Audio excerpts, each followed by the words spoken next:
Hello everybody, this is Kiyoshi here and welcome back to another episode of Kiyoshi's Aquarium. In today's episode, we'll be talking about this newly set up water bridge slash water tunnel that I built for my fish. So without further ado, let's get started. I've been working on this project since February and finally get it done. It was pretty easy. The hardest part is collecting all these materials. Once I have all these materials, I know where to get it. Order here and there to try these things out. What works, what doesn't work. That's probably the preparation work of these materials, of these pipes, are probably the most time consuming and the hardest. Once I figure everything out and put them together, that's like a magical, just like an hour of assembly. So very easy. And I would like to share with you guys what I did, and also I will leave in the description box of all the materials, all the stuff that I used to build this pipe. So hopefully you guys can also replicate something like this, or even make it fancier or better in general for your fish. So for my main tank, to your right, it's a 3-gallon aquarium, and to your left, that's a 1-gallon aquarium. So combined, that will give me a 4-gallon type of water. For the 1 gallon, I can only, because the way that these tanks are set up, I can only have about 50% of water being in that smaller aquarium. However, that missing 50% from that aquarium is definitely covered by the bridge.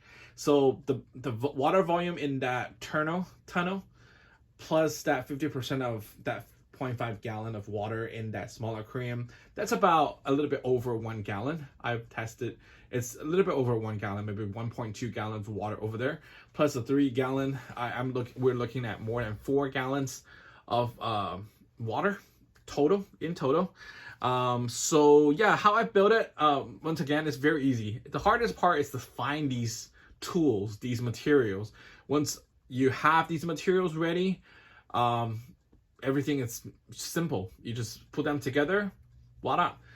So I bought 4 of these, not 4, I bought 2 of these, is it called U-shape or V-shaped? I'm not sure how it's called, but these like connecting tubes.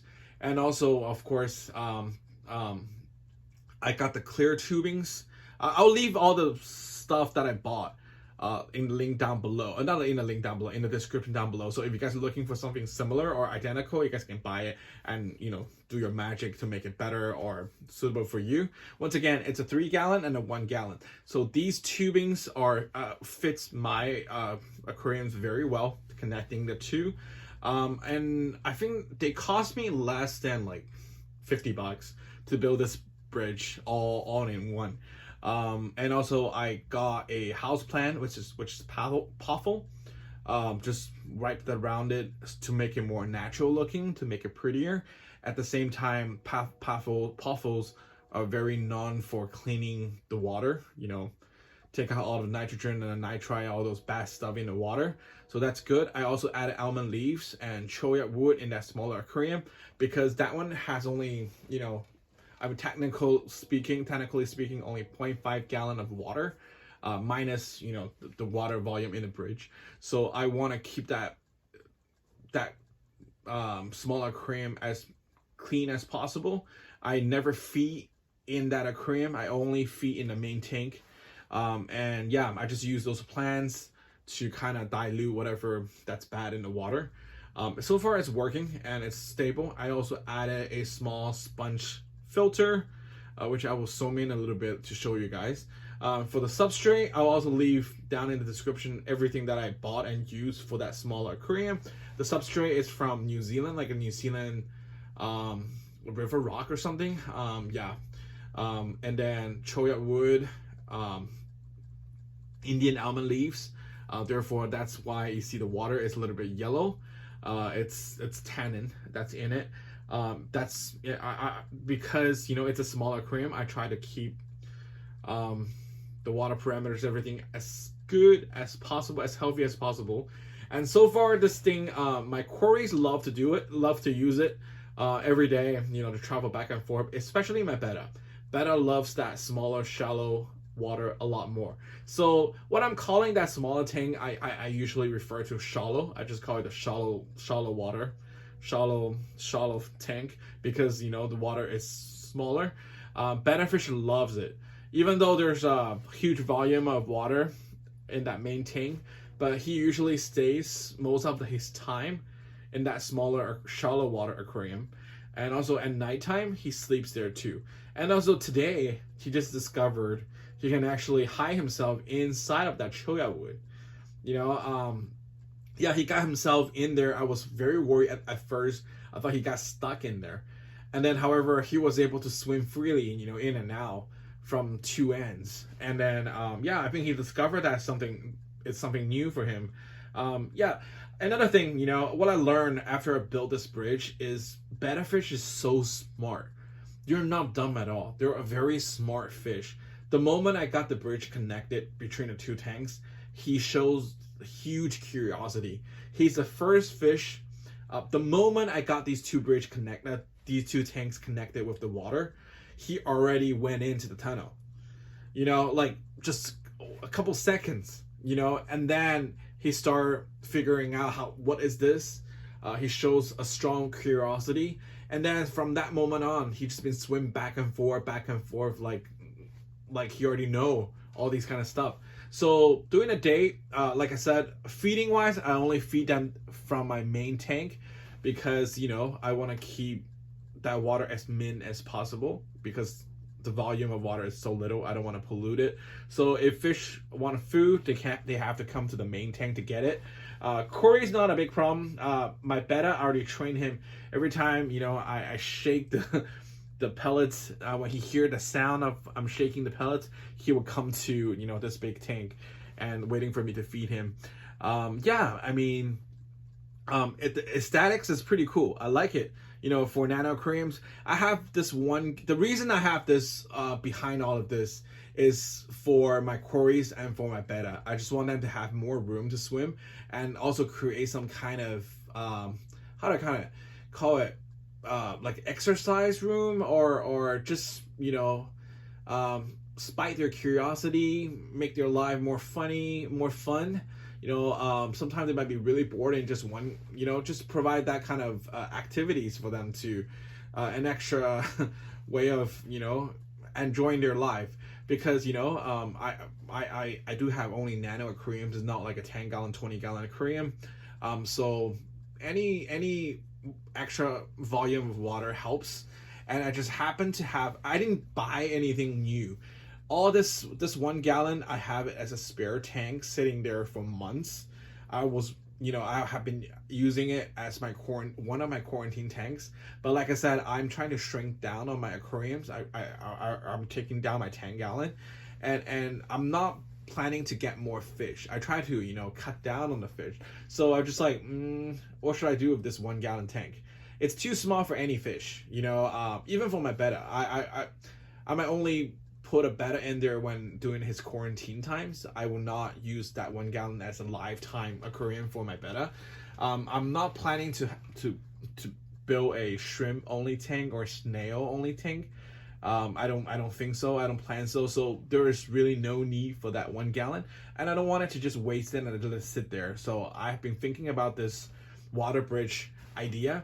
Actually, I have this idea for years ago. For years, I just never put the time together to actually build one until like now. You know, I just thought, you know what, let's just do it.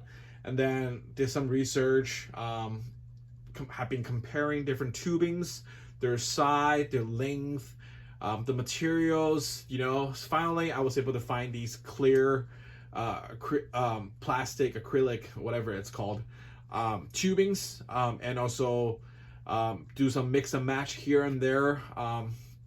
Work perfectly fine. These tubings are like 2.5 inches in length. Not length, like in the swimming, in the circle, the diameter. I'm sorry, diameter. So any fish, any nano fish that's smaller than 2.5 inches will be able to swim in and out, no problem. For example, betta, definitely no problem. He even have rooms to flip himself inside of the tunnel. And yeah, this tunnel, I'm calling it the what I'm trying to name this tunnel. I haven't really made up my mind yet. I know this smaller tank, I'm gonna call it the shallow, and this is the main tank, of course, and that's the shallow.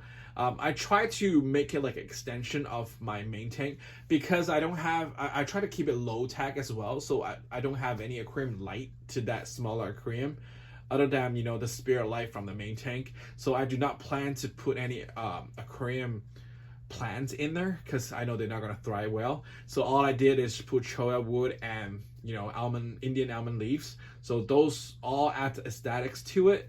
Maybe I will add some shrimps to it so they can swim around. But yeah, most of it I will just leave it as it is, like a shallow water, the things that a shallow water we have. Yeah, what else I can think about this? My battlefisher loves it.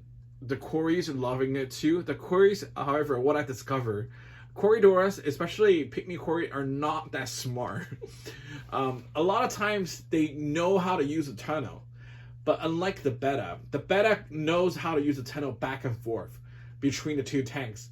But for Corys, once they get into that small aquarium, they get trapped there. They don't know how to get back in. Only maybe like they have to spend there for a day or two until they figure out, oh, the tunnel can actually go back. So yeah, it's quite interesting throughout the days since I built this. See the fish swimming back and forth through the tunnel. I learned a couple of things, about the fish. Betta fish are definitely smart. They're really, really smart. And pygmy Corys, I'm sorry, they're kind of dumb. They actually don't know how these tunnels work. They have curiosity, but they don't know how to play it. But eventually, once they get used to it, a couple of these pygmy Corys have been back and forth. They're gonna tell the rest of the gang how these things work. So I'm not too worried about it. Plus, these waters are connected, so they're all sharing the identical temperature, identical water parameters, and everything. So everything is good. Yeah. So I don't know what else to say. You guys can feel free to leave your comments down below. Let me know if you have any questions about how to build this, or any other questions you might have for me. So far, I don't know what else I can say other than I think this is brilliant. It's very beautiful too. I love this setup.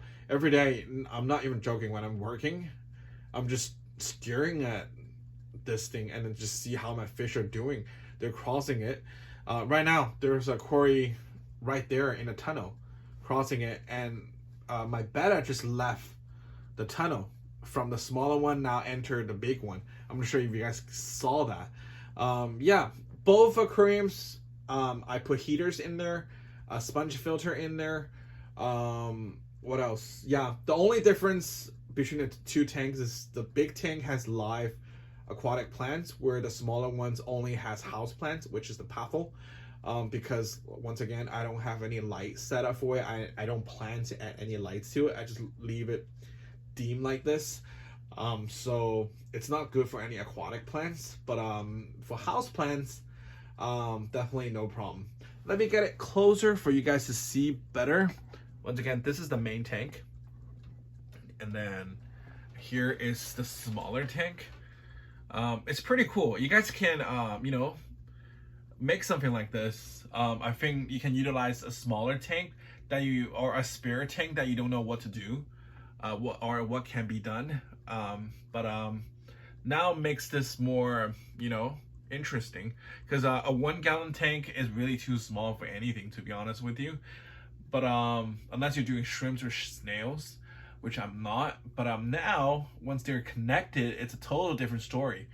Because although it's only 1 gallon, but they're sharing it from the main tank, all the water and everything. So it makes it an exciting, entertaining, spot for the fish. I just didn't know my betta actually liked this shallow a lot more than the main tank. Like every night since I set up this tank, my betta fish has been using the shallow to spend the night. He's sleeping there. And also, my betta fish never bubble nests in the main tank, but every day he bubble nests in the shallow. That shows he really likes it. He thinks that's a perfect spot for having babies. Yeah, but unfortunately I'm not breeding betta fish. Yeah, anyways, here's just my quick update on what I did to my aquarium. It's been running since February, and it's looking absolutely beautiful, and I just like the aesthetics of it. It's very functional. Yeah, so here we go. Thank you guys so much for watching, and I will talk to you guys in the next video. Bye bye.